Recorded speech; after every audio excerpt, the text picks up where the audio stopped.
Donc, séquence sur impact de l'évolution des technologies, le secteur des systèmes embarqués. Alors, je ne sais pas si vous l'avez remarqué, mais cette année, autant des colloques, des conférences sur l'intelligence artificielle, il y en a pléthore, sur le métavers également, sur la cyber également, sur les systèmes embarqués, c'est plus discret. Et en cherchant dans les différents dossiers thématiques hors série ou autres, je n'ai pas trouvé de publication pour challenger mes intervenants avec un article à déconstruire. J'ai plutôt trouvé un cadre sur les systèmes embarqués plutôt posé. Les systèmes embarqués sont des systèmes électroniques et informatiques autonomes, conçus pour effectuer des tâches spécifiques au sein d'autres systèmes ou appareils plus larges. On les retrouve dans les iPhones, dans nos automobiles, mais bien plus encore dans le système de la santé ou de la défense. On trouve quand même des allusions, des précisions. Les évolutions des technologies ont un impact dans les systèmes embarqués. Ils deviennent de plus en plus sophistiqués. Ils intègrent des fonctionnalités de plus en plus avancées. Et là, on y retrouve quelques échos qui doivent nous résonner à l'oreille par rapport aux thématiques préalables. Des avancées, l'intelligence artificielle, l'apprentissage automatique, la connectivité, Internet des objets. Il est souvent fait mention d'enjeux. Ils jouent un rôle crucial dans les transitions écologiques, énergétiques, la mobilité des personnes. Ils sont au cœur des enjeux de souveraineté et de sécurité.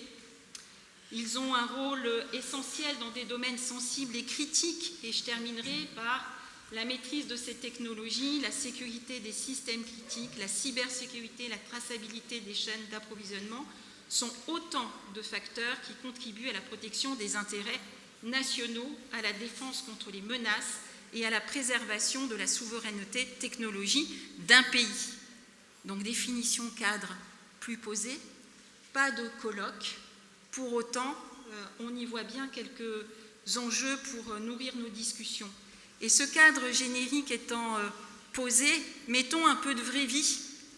Et je vous propose de retour de praticiens. Et autour de la table, nous avons réuni Jérôme Bernuchon. Alors là, j'ai un petit... Voilà. Jérôme Bernuchon, vous êtes responsable R&D et industrialisation d'une PME vendômoise, c'est ça. Julie Devineau, alors je les liste dans l'ordre alphabétique. Vous représentez l'OPCO Atlas, chef de projet prospective métier, et vous avez eu en charge l'étude sur les systèmes embarqués. Nous avons Xavier Hirschauer, donc lieutenant-colonel de réserve, expert à la division maîtrise des armements de l'État, major des armées pour le domaine aérospatial, si j'ai bien tout sans oubli. Et François Rétif, responsable développement des produits connectés, groupe SEB. Donc vous voyez, un tableau, un plateau fait de profils très complémentaires pour nous aider à faire le tour du sujet. Cette fois-ci, bon, pas d'article à déconstruire, nous allons œuvrer successivement par 3 questions que vous allez, messieurs, passer en revue. Nous gardons le regard de branche avec Julie à la fin de la séance. Première question que j'ai à vous poser, dans quel cadre vous utilisez les systèmes embarqués et pour quels usages? Et nous allons commencer par Jérôme du groupe Rosenberg. Bonjour Catherine, bonjour à tous. Alors je vais démentir un peu l'introduction parce que quand on m'a demandé de participer, on m'a dit est-ce que vous connaissez quelqu'un dans les systèmes embarqués? Et du coup j'ai posé la question, qu'entendez-vous par système embarqué? Comme quoi, exact. Le doute persiste. Et donc je me suis dit en effet, alors moi j'ai travaillé 80% de ma carrière dans l'automobile, donc j'ai fait des petites, des moyennes, des grandes entreprises, constructeurs français, équipementiers de rang 1, équipementiers de rang 2, et puis des PME, et puis désormais pour Rosenberg. Et donc je me suis dit, je vais pouvoir parler en effet de ce que j'ai fait par le passé, puisque les systèmes embarqués dans l'automobile, c'est plutôt classique, c'est facile. Eh bien non, on a décidé en effet en tout cas de parler de ce que je faisais actuellement. Et donc quelques éléments de contexte à vous partager tout de même. Donc Rosenberg, c'est un peu moins connu que la société de mon petit collègue à côté. Rosenberg, c'est une entreprise qui est une entreprise mondiale spécialisée dans le mouvement de l'air. Donc c'est une entreprise qui a 2 centres de développement et de fabrication, le premier en Allemagne, dans la vallée de la ventilation, hein, puisqu'en Allemagne il y a cette vallée de la ventilation dans laquelle se trouvent sur quelques kilomètres carrés les principaux acteurs mondiaux, pour ceux qui connaissent les ventilateurs EBM, PAPS par exemple. Et donc Rosenberg fait partie de ces intervenants. Et donc nous avons une usine qui conçoit, développe et fabrique des motoventilateurs, donc à Vendôme dans le Loir-et-Cher. Alors conçoit, fabrique et développe qu'est-ce que c'est qu'un motoventilateur? Parce que les ventilateurs, tout le monde en a dans son salon. En réalité, Rosenberg, Vendôme en tout cas, fournit des ventilateurs de taille plutôt modeste, principalement à un réseau de distribution ou à des professionnels, c'est-à-dire que vous pouvez trouver ces ventilateurs dans vos domiciles, dans des bâtiments, et tout simplement, ce sont les ventilateurs qui assurent la VMC, par exemple, VMC double flux. Ce sont des ventilateurs qui équipent des chauffages thermodynamiques. Ce sont des ventilateurs qui équipent alors des secteurs industriels un peu plus spécialisés et puis qu'on a évoqué auparavant, donc des data centers, puisque tout le numérique est indissociable d'un scientifique CF qui s'appelle Joule. Donc puisque Joule est là, nous existons, et donc il faut dissiper ces calories dépensées à juste titre dans tous les domaines qu'on vient d'évoquer. Voilà. Et donc, alors pour cibler un petit peu plus, moi mon rôle en fait est pourquoi système embarqué dans les ventilateurs. On se dit un ventilateur, mais c'est quoi? Ça tourne, c'est très simple.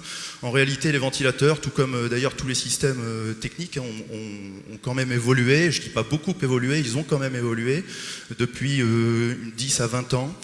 Précédemment, on était sur des ventilateurs qui étaient relativement simples, qu'on appelle des moteurs asynchrones, qu'on branchait sur le courant alternatif, et puis je vais faire très simple, et puis qui fonctionnaient en tout ou rien, qui étaient très peu efficaces, par contre très peu chers. Et puis depuis 10, 15, 20 ans, eh bien, nous avons des ventilateurs équipés d'une électronique. Et pourquoi cette électronique? Eh bien, pour répondre à un certain nombre d'enjeux qui sont ajouter des fonctionnalités, mais ça j'y reviendrai par la suite peut-être, et puis surtout être plus efficient, puisque ce contrôle électronique permet d'assurer les bons points de rendement du ventilateur. Et puis aujourd'hui, nous ne sommes pas une journée sans parler d'économie d'énergie. Donc voilà, c'est lié à un certain nombre notamment de réglementations sur les économies d'énergie. Voilà. Et donc, eh bien, nous avons besoin d'une électronique, et en fait, à Rosenberg Vendôme, depuis une dizaine d'années, au sein du bureau d'études, il y a une équipe en électronique qui se charge de développer le hardware, de développer le software, et puis de développer toute son intégration, ce qui fait du ventilateur finalement un système embarqué, alors qu'on n'aurait pas pensé qu'il puisse l'être quelques années auparavant. Et donc, voilà, j'espère vous en dire quelques autres mots après cela. Après cette première question, on y retrouve bien quand même quelques enjeux que j'ai cités dans mon cadre générique et la question d'efficience, en tout cas. Donc, Monsieur Rétif. Eh bien, bonjour tout le monde. Donc, moi, je suis François Rétif, responsable du développement numérique dans les produits connectés dans le groupe SEB. Alors, très brièvement, le groupe SEB, il est présent, enfin, c'est le leader mondial des petits électroménagers, produits domestiques. Donc, ça va de la casserole ou de la cocotte minute, puisque il ne faut pas oublier que SEB, c'est société d'emboutissage de Bourgogne. Alors maintenant, on en fait toujours de l'emboutissage chez SEB, mais moi, je vais vous parler surtout des systèmes embarqués, puisque depuis que SEB a été créé, on a beaucoup évolué, et enfin beaucoup de produits avec des systèmes embarqués. Donc donc il y a beaucoup d'innovations dans le groupe SEB, notamment ces dernières années, avec des produits connectés et des interfaces homme-machine, avec des écrans, pour faciliter la vie des utilisateurs. Et donc ces interfaces homme-machine nécessitent des systèmes embarqués plus ou moins complexes, dont on va parler. Et donc voilà, donc le groupe SEB c'est à peu près 1500 personnes au niveau mondial, dans l'innovation. Et l'innovation, c'est tout ce qui est les nouvelles technologies, les nouveaux usages, les nouveaux produits que l'on peut proposer aux consommateurs. On peut peut-être passer le slide suivant. Voilà, donc juste comme ça, le groupe SEB, c'est à peu près 34 marques. Bon, les plus connues pour vous, les marques, c'est Tefal, Roventa, Krups et Moulinex. Après, c'est des marques plus locales. Mais ça, vous allez comprendre pourquoi je parle de ça, parce qu'il y a un enjeu derrière. Quand on développe des systèmes embarqués, il va falloir développer des systèmes embarqués qui fonctionnent dans différents pays du monde, avec les différentes marques. Il va y avoir un enjeu de modularité dont on va parler juste après.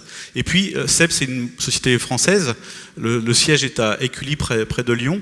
Et il y a à peu près 11 sites industriels et des bureaux d'études en France. Donc l'innovation est provient principalement du pays de la France, mais aussi dans certains continents.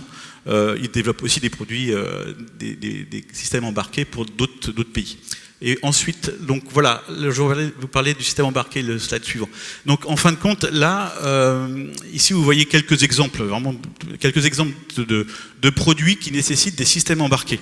Donc c'est des produits qui vont se connecter maintenant de plus en plus au cloud, aux serveurs du groupe, pour accéder à des recettes en ligne, pour que, suivant les usages de la personne, on vienne proposer des recettes, puisque par rapport à ses habitudes alimentaires ou culinaires, on lui propose des recettes, suivant des critères que lui-même a définis, mais c'est aussi des aspirateurs robots que l'on peut commander à distance. On parlait ce matin d'IA autonome, je ne sais plus, comme les voitures, en fait on est un petit peu dans ce même système avec les aspirateurs embarqués. Et puis bien sûr piloté avec des téléphones. Et puis le dernier slide, je pense que ça résume très bien, en fin de compte, système embarqué, comme le disait Catherine, c'est une carte électronique avec un microprocesseur, un microcontrôleur qui est autonome, qui va fonctionner de façon autonome avec un algorithme, mais de plus en plus, chez nous c'est comme ça, mais c'est dans toutes les entreprises de plus en plus, c'est ces systèmes qui sont interconnectés, c'est-à-dire qu'on n'a plus une seule carte de système embarqué, mais on en a pléthore. Dans le cadre d'un système connecté, on a une carte principale qui va piloter une carte IHM ou un système de navigation d'un robot, mais c'est connecté à une carte connectivité, alors Bluetooth, Wi-Fi ou 4G, etc. Et puis il y a une autre carte qui est connectée à cette carte-là, qui va plutôt piloter les moteurs, plutôt piloter les éléments chauffants ou réagir en fonction des capteurs qui sont dans les appareils. Et puis voilà, un écran ou pas d'écran. Voilà donc les périmètres des produits, des systèmes embarqués dans le groupe SEB. Monsieur Hirschauer. Oui, bonjour à tous, donc Xavier Hirschauer. L'intitulé est un peu compliqué. J'ai fait une carrière de 31 ans dans l'armée de l'air en tant que pilote de chasse. Et sur la fin de ma carrière, j'ai pu m'occuper de tout ce qui était maîtrise des armements et notamment du domaine aérospatial. Donc ça allait du satellite d'observation, les lanceurs, les avions de chasse, avions de transport, hélicoptères, drones, les armements associés, les armements solaires, les missiles de croisière, etc. Donc j'ai quand même touché à pas mal de domaines. Et si on parle de système embarqué, dès qu'on parle de défense, on va avoir des systèmes embarqués à peu près dans tous les véhicules, dès que le système est un peu complexe. Presque dans un fusil d'assaut, on va commencer à en avoir. Mais sinon, bien sûr, je vais illustrer peut-être le propos à travers un avion de chasse, le Rafale, que je connais bien, pour vous montrer à quel point, finalement, ce sont des systèmes qui ont des besoins particuliers, qui présentent des enjeux, des caractéristiques particulières et un besoin de création en fait d'ingénieurs d'intelligence en France qui soient formés pour développer ce type de système. Alors quand on prend l'exemple de l'avion de chasse, les systèmes embarqués sont partout à bord. Alors on va en avoir bien sûr pour le pilotage. Les commandes de vol aujourd'hui, c'est plus le pilote qui tire sur une commande et qui fait bouger un aileron. Bien sûr, c'est juste un ordre que l'on veut donner à un appareil pour qu'il puisse faire une manœuvre, mais c'est juste une intention qu'on lui donne, et ce que va faire l'avion finalement, ce sera peut-être complètement l'opposé de ce qu'on aurait fait intuitivement, parce que c'est un calculateur qui va prendre en compte tout ce qu'il y a à bord. Voilà, donc on va avoir des systèmes pour le pilotage, il va falloir que ça soit bien sûr fiable, il va falloir que ça ne tombe pas en panne, ou que si ça tombe en panne, ce ne soit pas grave et qu'on puisse continuer.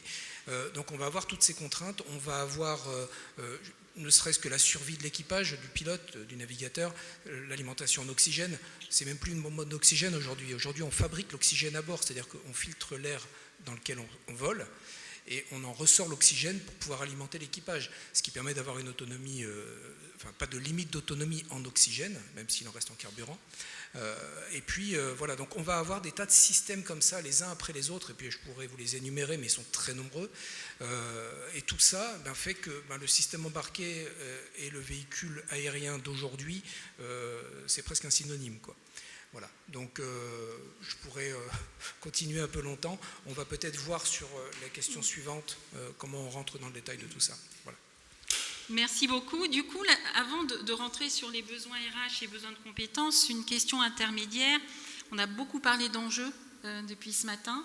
Est-ce qu'on pourrait faire un zoom sur les enjeux liés au système embarqué ? Et François, je vous propose de lancer... Oui, je vais commencer, vous compléterez évidemment, mais en fin de compte, ce que moi je voudrais dire là-dessus, c'est que il y a une très très forte évolution depuis une dizaine d'années, un peu plus pour certains domaines, mais dans le domaine du grand public, il y a une complexité qui est croissante. C'est-à-dire que on l'a vu dans le dernier slide que j'avais présenté tout à l'heure, il y a une époque on avait très très peu d'électronique, donc les cartes, les systèmes embarqués étaient relativement simples. Je parle pour les produits domestiques que l'on fait chez SEB, étaient relativement simples, et depuis quelques années, on a rajouté énormément de complexité. C'est-à-dire que les systèmes, les cartes électroniques entre elles doivent communiquer évidemment entre elles, mais aussi communiquer avec le monde extérieur, se connecter à des box, se connecter à des clouds. Donc on parle maintenant, les personnes qui développent les systèmes embarqués doivent intervenir aussi sur, on parlait de cybersécurité tout à l'heure, évidemment un produit connecté est vulnérable. Mais donc il faut prendre ça en compte dès le début du développement de ces systèmes-là. C'est quelque chose de complètement nouveau par rapport à ce que SEB avait l'habitude de faire. Bon, je rappelle, emboutissage de Bourgogne, on était loin des problèmes de cybersécurité. Donc la complexité fait qu'on a un besoin accru aussi de modularité et d'architecture. C'est quelque chose c'est des enjeux très importants pour nous. Je parlais des marques tout à l'heure, des différentes marques et des différents pays, parce que finalement, quand on développe un système embarqué, notamment les interfaces homme-machine, eh bien, il faut qu'elle soit prévue dès le départ pour s'adapter à la langue japonaise, à la marque Tifol et non la marque Moulinex, qu'elle doit fonctionner aussi au Moyen-Orient. Enfin bref, il y a tout un tas de complexités et de spécifications que l'on doit prendre très très longtemps à l'avance. Et quand on fait des développements comme ça coûte très très cher. Donc il faut que la modularité soit bien prévue à l'avance, de façon à ce que ce soit réutilisable dans tout un tas de produits. Un point important aussi, dans le domaine du grand public, on fait face à de la concurrence très féroce, de plus en plus, et donc il faut savoir effectivement s'adapter très rapidement et à des prix aussi intéressants, de façon à ce qu'on soit compétitif. Et la concurrence, donc là où là c'est compliqué pour nous, c'est qu'on a de plus en plus de concurrence asiatique qui ne se préoccupe pas de la pérennité des systèmes.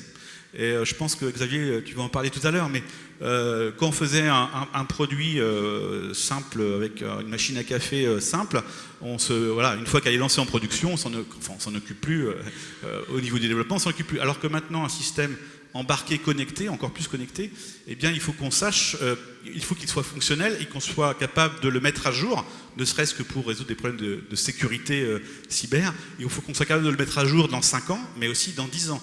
Alors que nos concurrents asiatiques, en général, ils ne se préoccupent pas forcément, ils ne se projettent pas si loin que ça. Donc ça, c'est aussi une chance que l'on a, mais c'est quelque chose qu'il faut qu'on anticipe. Et puis, donc, pérennité des systèmes, c'est important. Et la méthodologie aussi. La problématique de la méthodologie, puisque avant, on travaillait sur le dernier slide avec un système embarqué, une carte électronique. Donc, en général, quelques développeurs travaillaient dans leur coin, et puis voilà. Maintenant, on travaille avec beaucoup de systèmes embarqués, donc avec des équipes qui peuvent développer sur des endroits, sur des lieux différents, c'est très, très souvent le cas, des lieux différents, des pays différents évidemment, et puis on travaille avec des métiers qu'on n'avait pas du tout l'habitude avec lesquels on n'avait pas l'habitude de travailler. Un ingénieur électronique ou un ingénieur software embarqué maintenant, il doit discuter avec les architectes IoT de la DSI, il doit discuter avec les designers IHM de l'équipe de design, avec le marketing. Enfin, on a une multitude d'intervenants qui fait que les méthodologies de développement doivent être adaptées. Et puis voilà, je pense que je vais passer la main à votre voisin. À mon voisin. Très bien. Alors, déjà, François, tout ce que tu viens de dire, je suis entièrement d'accord, je le partage, parce qu'on le voit côté défense, accentué pour certains côtés, un peu atténué pour d'autres, mais globalement, là, l'enjeu principal pour les systèmes embarqués dans le cadre des matériels militaires, c'est bien sûr une autonomie stratégique, une capacité à pouvoir disposer du matériel à la performance que l'on souhaite, donc là il y a un besoin opérationnel qui a été défini, disposer du matériel nécessaire pour effectuer certaines actions, certaines missions, et d'en disposer en toute autonomie. Alors en toute autonomie, dans l'idéal, c'est interne France. On va dire que pour être raisonnable, on ne peut pas tout faire en interne France, on va dire interne Union européenne. Si c'est une acquisition au sein de l'Union européenne, on va considérer quand même qu'on a une certaine autonomie parce que les lois de transfert des matériels ne poseront pas de problème. Si ça vient ne serait-ce que des États-Unis ou du Japon, qui sont pourtant des alliés, les États-Unis à travers l'OTAN, on peut avoir des problématiques d'approvisionnement un jour ou l'autre, parce que les règles, vous entendrez peut-être parler d'ITAR, c'est une règle d'importation que les Américains mettent dès que ça touche à du matériel de défense. On peut nous bloquer l'approvisionnement d'un composant électronique, en une carte, quoi que ce soit. Donc on va chercher à obtenir la compétence en France. Et la compétence, enfin du moins le matériel, ça veut dire qu'il faut qu'on ait fait les recherches, donc tout le processus amont avec des cerveaux chez nous. Il faut qu'on ait pu faire le développement et la production chez nous. Donc il y a vraiment tout un travail qui est fait là. Certaines cartes électroniques, il y a des capacités à créer certains processeurs, des microprocesseurs, qui n'existaient plus en France. Les dernières fonderies ayant fermé il y a 7-8 ans, et on est en train de chercher à les rouvrir, parce que maintenant il faut s'approvisionner en Asie du Sud-Est. Donc là, il y a un vrai besoin de ne pas dépendre d'autrui pour obtenir ces matériels. On parle d'autonomie stratégique, mais pourquoi faire? Nous, les matériels qu'on utilise, on a besoin qu'ils fonctionnent. Qu'ils fonctionnent, je l'évoquais tout à l'heure, donc si possible, pas de panne. Et comme on sait qu'avant la panne, il n'y a pas de panne, donc la panne va arriver. Lorsqu'il y aura la panne, il faudra qu'il y ait de la redondance. Il faudra qu'il y ait un système également de détection automatique des erreurs, que ce système-là lui-même soit fiable. Donc on va avoir des systèmes sur des commandes de vol. Je vous donne juste un petit exemple de comment peut fonctionner ça. On va avoir 5 chaînes de commandes de vol qui vont se comparer entre elles. C'est-à-dire que chaque fois qu'une information rentre dans un calculateur, elle est mesurée, et ces 5 informations sont comparées. Est-ce que j'ai bien les 5 informations de même valeur, qui ont été prises par 5 sources différentes sur 5 chemins différents? Et lorsque j'ai fait mon calcul dans ce rack électronique, à la sortie, les résultats de mes calculs, j'en ai 5. Est-ce que j'ai bien les 5 mêmes valeurs?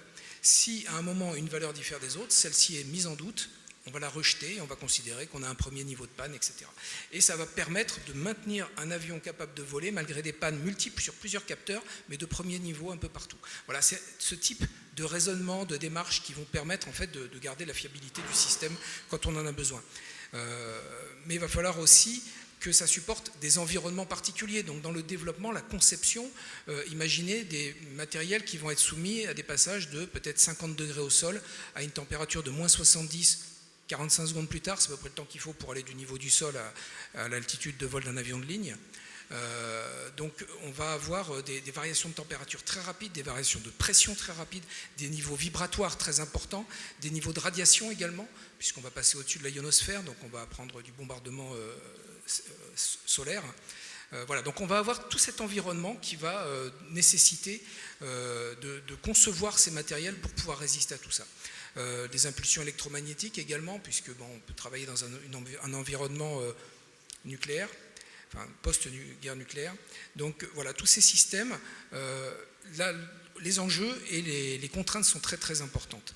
On parle de système, mais finalement, je vous disais, cet avion, c'est un agrégat de système. Donc il va falloir relever le défi de l'intégration, parce que nous n'allons pas avoir les mêmes fournisseurs, le même industriel qui aura développé tous ces composants.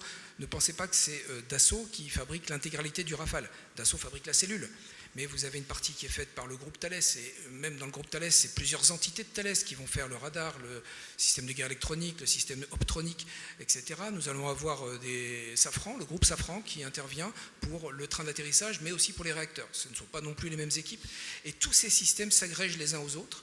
Les armements, encore un système supplémentaire, et il va falloir qu'ils discutent entre eux.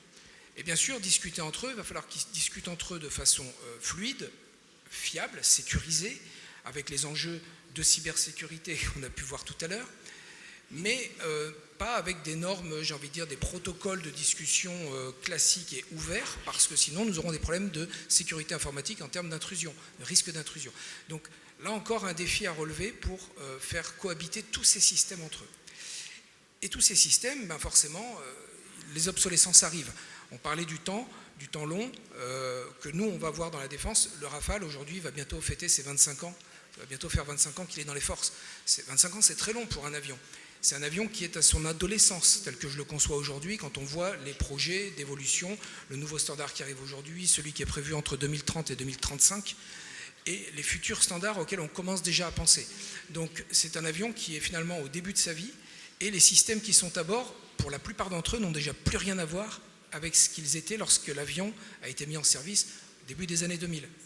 Donc imaginez bien qu'il va falloir être capable d'être évolutif, et pour cela, il va falloir ne plus jamais considérer ce genre de système complexe comme un tout monolithique, mais bien comme un agrégat finalement de capacités qui vont devoir s'interconnecter les unes aux autres. Donc la modularité, un mot qui revient finalement dans toutes les interventions, c'est un maître mot dans ces systèmes. Il faut que ce soit modulaire. Il faut que ce soit modulaire. Pardon ? Non, oui, c'est juste que... C'est un peu long. Non, mais c'est très intéressant, mais du coup, c'est votre voisin qui va avoir le challenge de conclure cette question. On avait convenu qu'il disait essentiel. Je savais que j'allais être long. Donc, il va falloir pouvoir effectivement rester modulaire. L'ergonomie, parler d'interface homme-machine, un pilote de chasse aujourd'hui, c'est quelqu'un qui est à la tête d'un système tellement complexe qu'il n'est pas capable de le piloter de A à Z, j'entends par là toutes les fonctions qui sont à bord de l'avion. Bien sûr, ces systèmes embarqués doivent être le plus autonomes possible, mais autonome, ça veut aussi dire quand même laisser la place à la décision humaine là où il y en a besoin. Et donc cette finesse-là, elle est complexe, et les utilisateurs d'un avion de ce type-là ne seront pas forcément français, puisqu'il est exporté dans le monde entier aujourd'hui, c'est un succès, mais ça veut dire aussi des interfaces qui doivent pouvoir s'adapter à des habitudes. Et le tout dernier mot sur ce point, c'est le côté intelligence artificielle. Nous, on adore le côté intelligence artificielle qui permet de faire progresser, mais il y a toujours, dès qu'on parle armement et intelligence artificielle, on a tout de suite Terminator qui arrive, hein, Skynet. Ça, c'est quelque chose qui peut faire peur, et c'est ce qu'on appelle aujourd'hui les systèmes d'armes létaux autonomes, les SALA. C'est un vrai sujet éthique qui est discuté dans les enceintes internationales, parce qu'on ne veut pas voir arriver un système qui choisit lui-même si quelqu'un est ami ou ennemi. Voilà. Donc je vais laisser la parole... Alors, je vous propose un petit 2 en 1, Jérôme. C'est-à-dire que vous allez parler des enjeux, et tout de suite, vous allez embrayer sur la 3e question. Hein, comme ça, on refait un petit tour de table. La question, c'était de cibler, fort du concept et des évolutions technologiques et des enjeux que vous avez ciblés, quels besoins RH et besoins de compétences, quelle déclinaison et impact au niveau du recrutement et les préconisations en termes de formation. Je sais qu'il y a un travail de co-construction, donc pendant que vous démarrez la complémentarité sur les enjeux, et je vais la passer, pour cibler un peu cette cartographie de compétences que l'on a captée à travers vos discussions, et là, du coup, enchaîner sur, dans votre quotidien, c'est quoi aussi les enjeux sur ce registre-là. Je peux dire 2 mots sur mes enjeux quand même, mais en sûr, 30 secondes. Bien sûr, mais on fait un... C'est compliqué de passer après mon collègue. Là, c'est un 2 en 1. Parce qu'avec mon petit ventilo, mais on envoie des ventilos aussi, hein, donc oui, mais ça c'est pas l'objet. Ouais. C'est pas l'objet, mais moi, juste 2 mots sur les enjeux, parce que ce qui était intéressant aussi, c'était de mettre ça en contraste. Hein, c'est le type d'activité, parce qu'encore une fois, je faisais moi le parallèle avec la voiture, qui est un environnement complexe, mais sur le ventilateur, moi, il y a 2 enjeux principaux. Le premier, c'est évidemment l'aspect compétitivité et puis fonctionnalité. C'est-à-dire que seul le système embarqué, seule cette carte électronique va permettre d'avoir des fonctionnalités supplémentaires. Et quelles sont-elles ? Eh bien, finalement, ce sont des fonctionnalités qui vont permettre l'optimisation des systèmes, le contrôle. Alors, on peut parler d'optimisation parce que je vais faire tout le temps référence à mon fameux ventilateur de VMC que vous avez tous chez vous, ça c'est certain, peut-être pas de la marque Rosenberg, mais ce ventilateur, qu'est-ce qu'on veut ? On veut qu'il soit silencieux, on veut qu'il assure l'aspiration, vous le savez, dans les VMC, de toutes les pièces, sachant que selon les conditions d'hygrométrie, eh bien parfois vous avez les bouches justement hygrométriques qui vont s'ouvrir de façon un petit peu plus importante, donc il faut adapter ce débit, et tout ça, ça se fait aussi via un logiciel désormais, c'est-à-dire qu'on a des logiciels embarqués sur les ventilateurs qui permettent de détecter via alors, moi j'ai pas de commande de bord, tout ça, mais via les puissances simplement et puis le comportement du ventilateur, eh bien quelle est la perte de charge dans le système de VMC. Et en fait le ventilateur, grâce à son algorithme de contrôle, va s'auto-adapter lorsque vous allez ouvrir votre bouche, que ce soit dans la cuisine ou dans la salle de bain. Donc ça c'est une fonctionnalité toute bête, mais qui permet déjà l'optimisation des consommations, et puis qui est impératif aujourd'hui. Et puis le deuxième point d'enjeu, si je termine juste là-dessus, moi c'était le cadre réglementaire, ça rejoint un petit peu ça, mais sur cette application spécifique de la ventilation, puisque surtout, je dirais avec cette période post-Covid, où il y a... Alors, en France, on n'a pas trop de réglementation particulière, mais en Allemagne, il y en a certaines, et donc ça fleurit naturellement. Mais il y a des contraintes réglementaires désormais sur la ventilation. Alors désormais, il y en a déjà depuis 2012-2015, les fameuses ERP, mais des contraintes qui imposent en fait à tous les fabricants de ventilation des rendements, des contraintes en termes de rendement sur les points de fonctionnement. Donc ça c'est aussi l'enjeu auquel on répond avec le système embarqué, auquel on ne peut pas répondre avec un système tout ou rien, et donc qui est tout bête, mais que tout le monde encore une fois a chez soi.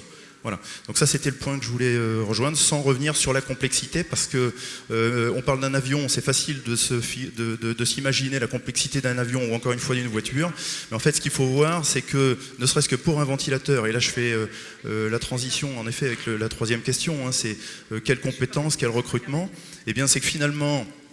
Et puis là, on parle d'une PME, le bureau d'études Rosenberg, en tout cas à Vendôme, c'est une 12aine de personnes. Donc ce n'est pas une armée, ce n'est pas une armée de spécialistes, en l'occurrence. Hein. Et puis pour concevoir un ventilateur, eh bien, il faut adresser un certain nombre de domaines. Il faut adresser évidemment la mécanique, puisqu'on conçoit la mécanique, et ça c'est facile à s'imaginer. Il faut concevoir la magnétique, puisqu'un ventilateur, un moteur en tout cas, c'est de la magnétique, hein, ce sont des bobinages et des aimants. Il faut concevoir l'électronique, ça je viens d'en parler, donc on a des ingénieurs électroniciens. Et puis il faut concevoir le mouvement de l'air, donc l'aérolique. Et donc j'ai aussi dans l'équipe des gens qui sont spécialistes du mouvement de l'air et qui font de la simulation sur ce domaine-là. Et donc voilà. Et donc ne serait-ce que quand je vous donne ces 4 domaines d'application, eh bien on comprend tout de suite que bah oui, c'est peut-être pas l'avion, mais c'est une application complexe tout de même pour une PME.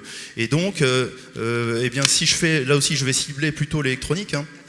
Eh bien l'électronique, même si on a des personnes très compétentes dans l'équipe, eh bien en électronique, quand on conçoit une carte électronique, eh bien quoi qu'on en veuille, il faut faire du hardware, il faut faire du software et il faut faire de l'intégration.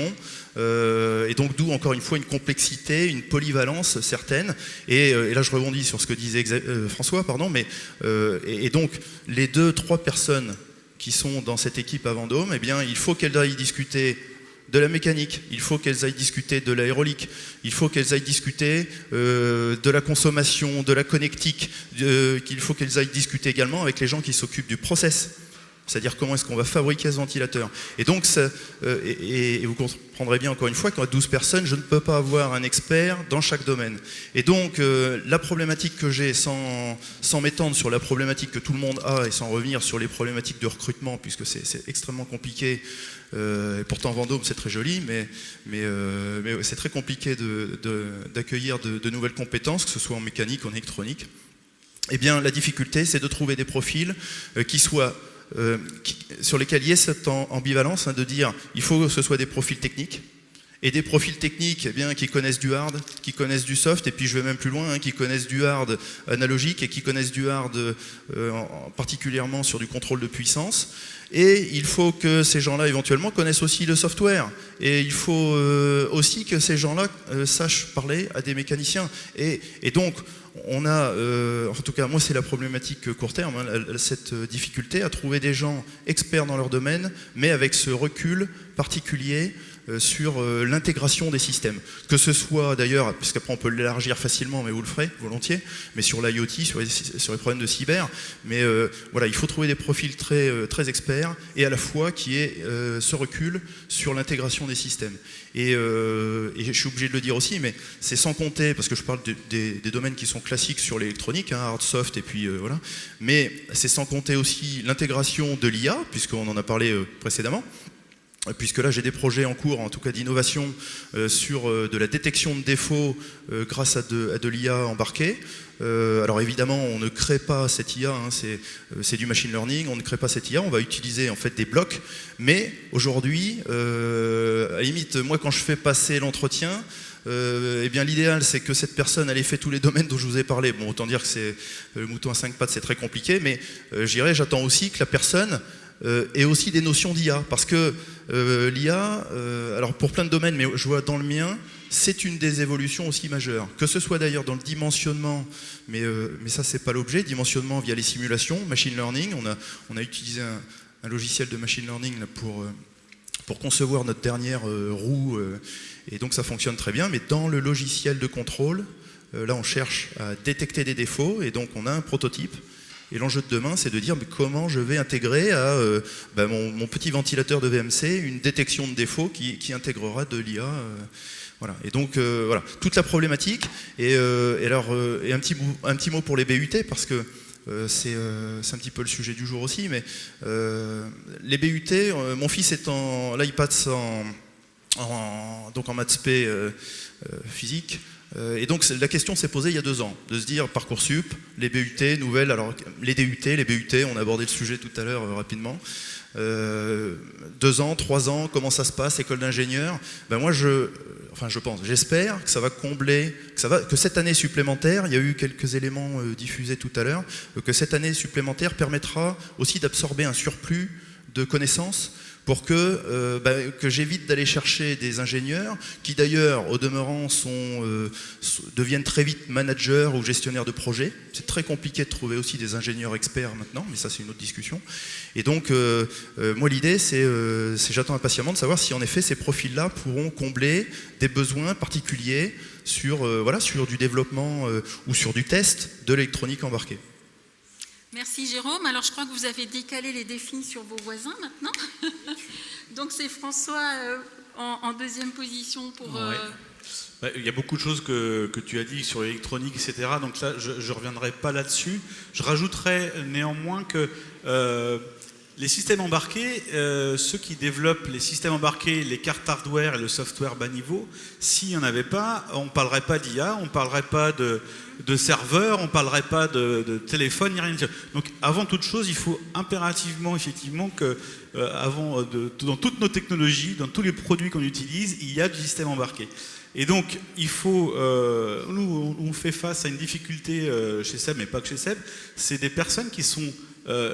qui se souviennent, qui savent bien ce que c'est qu'un microprocesseur. On parle de silicium et la base de tous les systèmes numériques, ce sont les transistors. Et donc, nous, on a du mal à trouver des gens qui sont capables d'analyser les problématiques que l'on a en phase de développement ou une fois que les produits reviennent quand il y a des problèmes. Alors, heureusement que ce n'est pas la rafale, mais si ça arrive, pour trouver les problèmes physiques sur les cartes électroniques, problème de température, problème de température, de pression, des choses comme ça, il faut comprendre les phénomènes physiques. Et donc, l'électronicien, la personne qui fait de l'électronique et même du software embarqué de très bas niveau, il faut qu'il connaisse ses fondamentaux. Et ça, je trouve que les nouvelles personnes qui arrivent sur le marché ne connaissent pas suffisamment ces fondamentaux. Donc ça, c'est un point. Je parlais tout à l'heure de la complexité des systèmes, des systèmes embarqués. Effectivement, il y a un nouveau métier qui existe depuis très longtemps dans les DSI, c'est les architectes IT. Et là, on a de plus en plus besoin dans les systèmes embarqués d'architectes systèmes qui sont capables de prendre de la hauteur et de comprendre comment modulariser et comment prévoir le futur aussi de toutes nos cartes électroniques et nos softwares embarqués.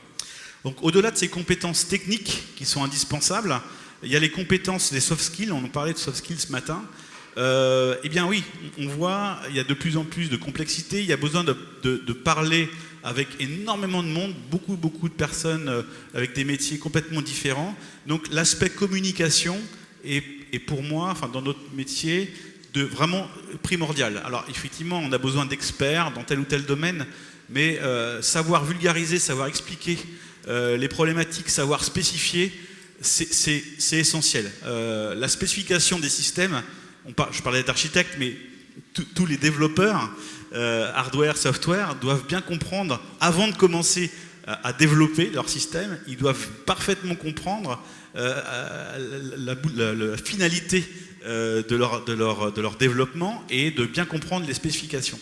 On a tendance à démarrer assez rapidement, à développer, à coder, sans nécessairement se faire prendre suffisamment de hauteur. Donc les spécifications sont importantes. Je vais laisser aussi quelques points pour toi, Xavier, quand même. Alors, je rejoins forcément.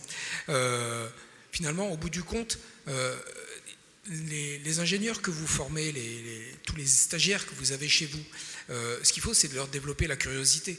Parce que si on les cantonne à faire de l'expertise dans un domaine particulier, ils vont s'y enfermer et ils ne seront pas adaptés à ce que l'on a besoin aujourd'hui dans une entreprise. Alors, je ne maîtrise pas le monde de l'entreprise, mais je vois assez régulièrement avec toute la BITD, donc on a de la PME, on a à peu près tous les niveaux chez les fournisseurs de défense, et puis on a les ingénieurs de la Direction Générale de l'Armement, qui sont également issus de vos écoles parfois.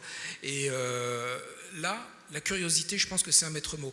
Ça veut dire aussi que peut-être que quand on fait des stages ou quand on fait des exercices, si c'est un exercice de codage, il faut le mettre dans un domaine d'aéronautique, dans un domaine de robotique, dans un domaine, et finalement mélanger peut-être aussi de la production mécanique, et peut-être venir mélanger ça pour pas en faire des experts de ces domaines, mais les acculturer, parce que c'est de ça dont on a besoin, cette personne capable de communiquer. Là, je ne peux que renforcer ce mot, vraiment cette idée. Il faut que les gens soient capables de bien communiquer, s'ouvrir aux autres spécialités, essayer de comprendre les besoins des autres et être capable de partager leurs problématiques et leurs besoins, parce que s'ils ne les expriment pas clairement, ils ne seront pas bien pris en compte. Donc là, il y a vraiment un enjeu, je pense, dans le cadre de la formation, de les aider à savoir faire ça. Et peut-être aussi, les gens que vous formez seront des managers d'équipe. Et là, il faut peut-être les préparer à redonner du sens aux équipes.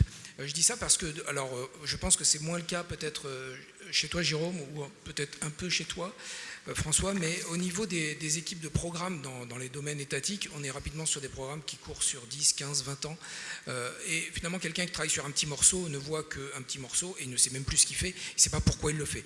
Donc, idéalement, c'est de donner du sens à l'action. C'est-à-dire de toujours dire, dans mon équipe, voilà, on est en train de travailler pour développer ça, la vision finale, relever un petit peu le nez de la table à calcul de l'ordinateur ou du guidon, suivant comment on le voit, mais pour se projeter vers l'avenir et donc redonner du sens. Donc les managers qui seront formés dans les IUT, dans les différentes formations que vous pouvez préparer, il faut absolument qu'ils soient capables de faire ça. Travailler en petites équipes pluridisciplinaires, de la réactivité, arrêter aussi avec le respect impératif des protocoles établis dans les grandes entreprises. Dans une grande entreprise, il y a des protocoles d'action pour développer. Voilà, il y a tout un système qui se déroule. Et si quelqu'un a une bonne idée à un endroit, ça ne passe pas. Il ne peut pas la donner, cette bonne idée. Ce n'est pas prévu dans le protocole, on exécute. Une petite équipe plus réactive, etc., avec quelqu'un capable de lever le doigt et de dire « mais moi, peut-être on pourrait faire autrement » et d'être écouté, ça peut apporter quelque chose. Donc de la réactivité, de l'écoute. Voilà, je pense que tout ça, c'est des choses qu'on peut amener dès le départ de la formation à votre niveau. Merci beaucoup. Merci beaucoup de ces regards de praticiens très complémentaires. Nous allons maintenant avoir un autre regard, le regard de l'observatoire, des travaux d'observatoire, donc un regard de branche, porté par du coup Julie. Et vous allez clore la séquence. Merci, bonjour. Alors, moi, je vais vous présenter quelques enseignements clés de l'étude qui a été menée pour le compte de l'OPIEC, l'Observatoire prospectif des métiers de la branche bureau d'études, en 2022 sur le sujet des systèmes embarqués. Donc, c'est une étude qui a une focale, comme l'étude de blockchain qu'a présentée Gwenaëlle Devaux tout à l'heure, c'est une étude qui a une focale emploi-formation.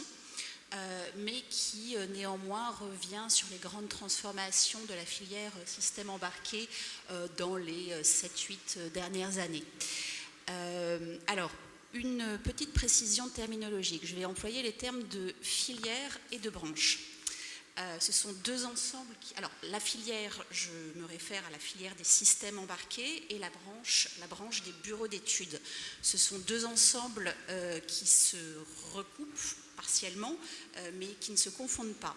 Donc, la branche bureau d'études, c'est une branche qui comprend 4 secteurs: l'événementiel, le numérique, l'ingénierie, le conseil, et qui... dont certaines entreprises participent à la filière des systèmes embarqués. Mais dans la filière des systèmes embarqués, on va retrouver beaucoup d'autres branches, et notamment l'industrie, etc. etc.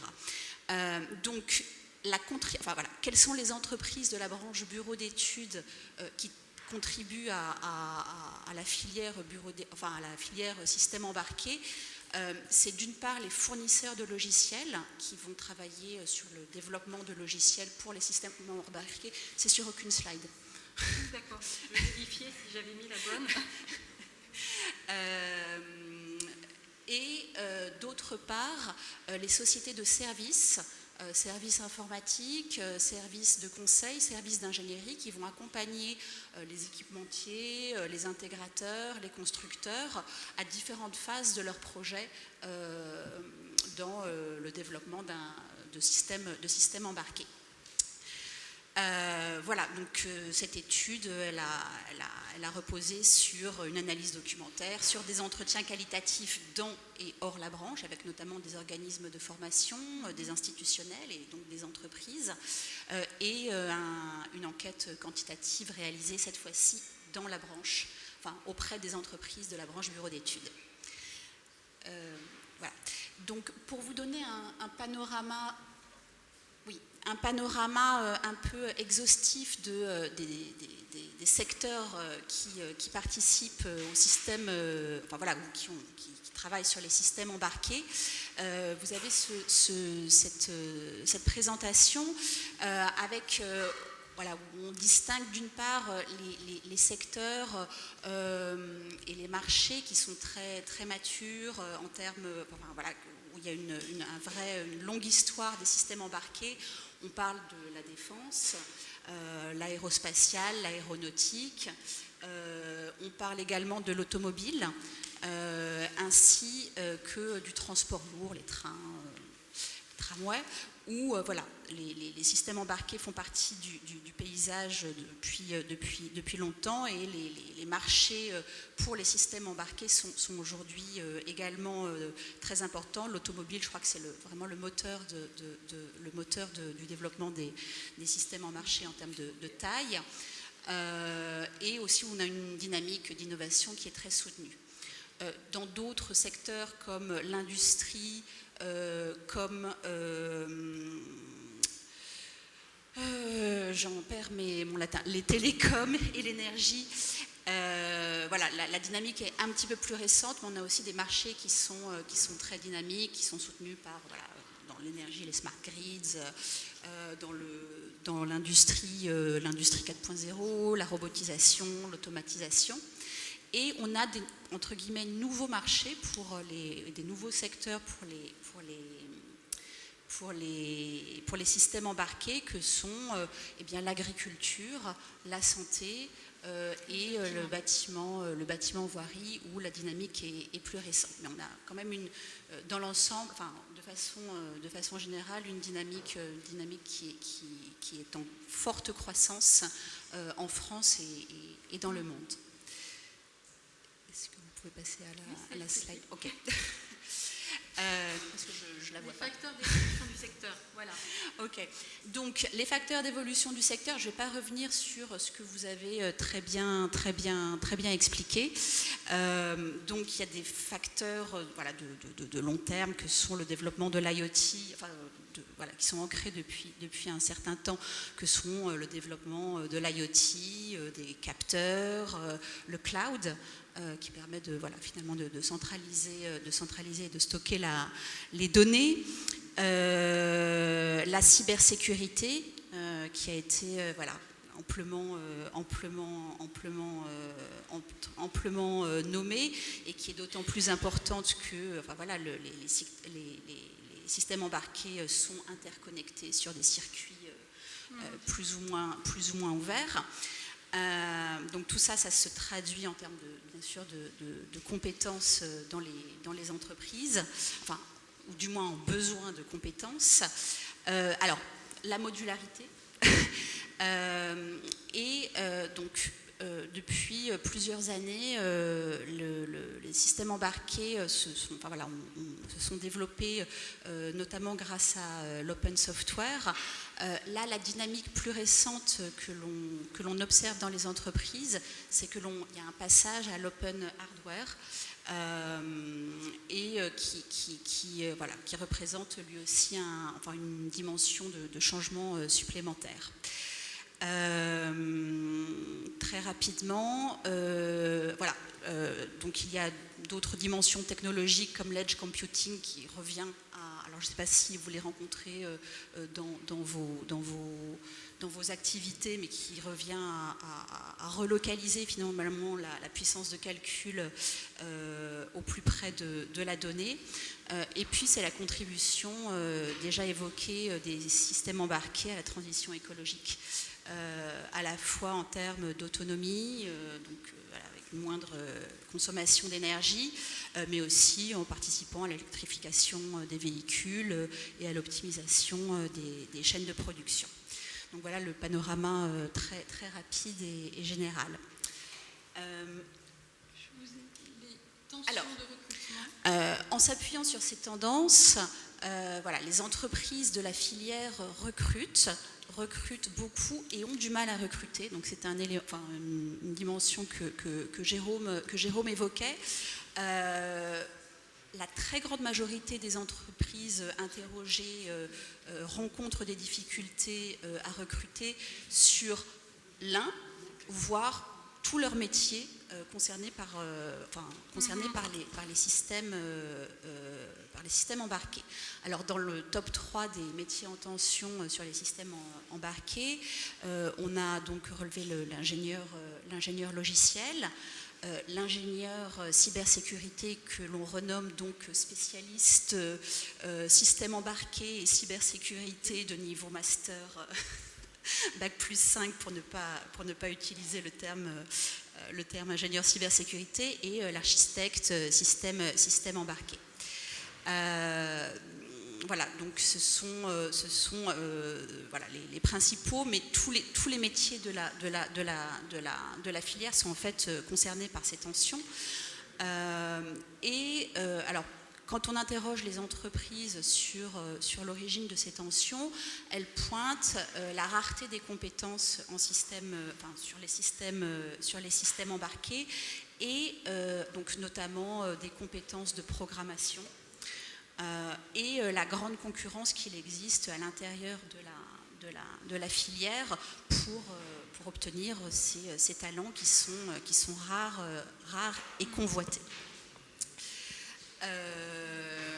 Alors, évidemment, l'une des origines de la rareté de ces talents, c'est le nombre de jeunes, de diplômés qui sont sortis et qui sortent toujours du système éducatif et de la formation initiale.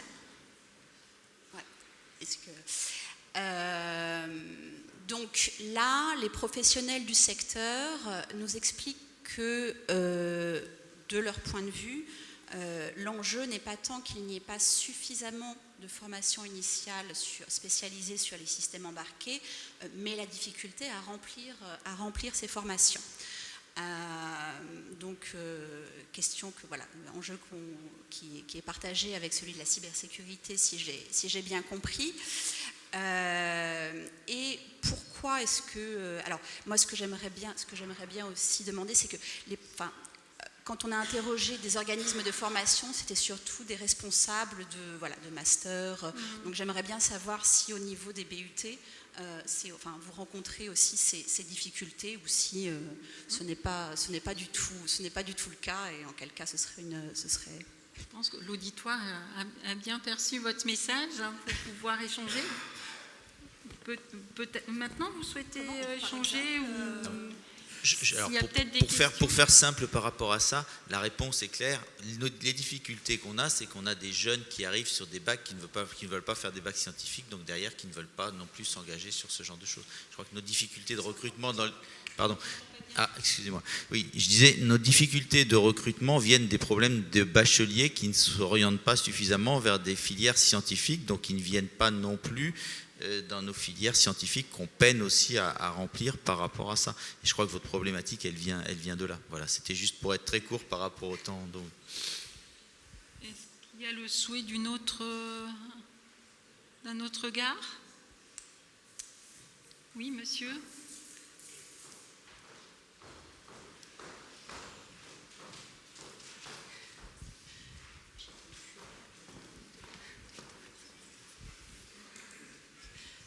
Vous parliez de l'attractivité, enfin de la problématique du recrutement à Bac+3.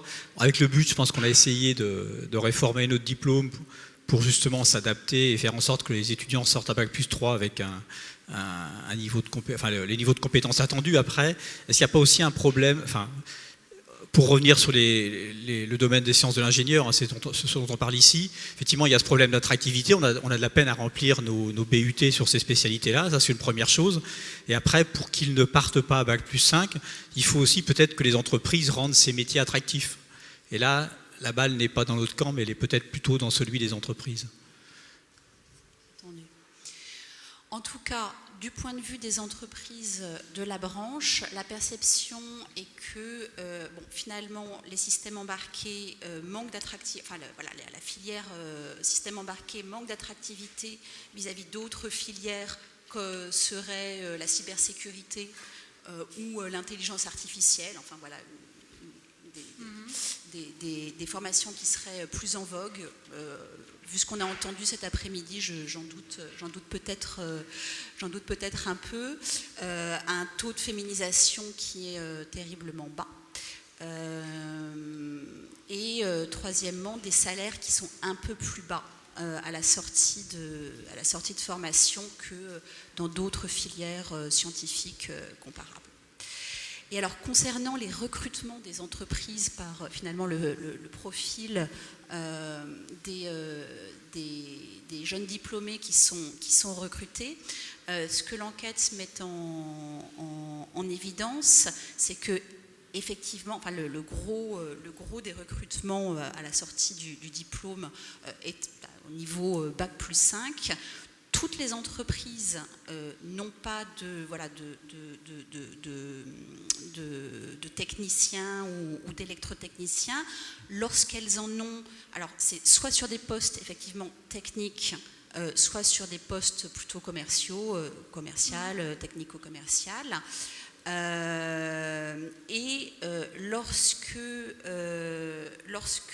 Notamment dans les PME, lorsqu'elles recrutent sur des postes de techniciens, il y a des possibilités d'enrichissement, du fait de la polyvalence qui est exigée, qui est consubstantielle à l'activité de TPE, PME. Il y a une évolution des postes avec un enrichissement des tâches qui sont possibles et des passerelles qui sont possibles vers des activités, voire des fonctions niveau Bac+5. Donc c'est une relativement bonne nouvelle. Je rebondis quand même parce que ça m'intéresse, mais vous parliez d'attractivité des entreprises. Vous aviez peut-être quelque chose à l'esprit particulièrement ?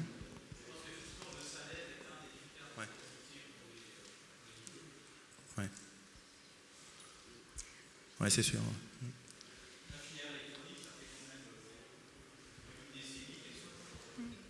Ouais. Mais même si je pense que depuis 2 ans, ça a particulièrement évolué. Ouais. Et que la balle, je pense qu'elle est dans le camp maintenant des candidats, complètement. En tout cas, je pense que c'est une invitation à poursuivre les échanges après cette table ronde. Merci beaucoup pour ce regard croisé.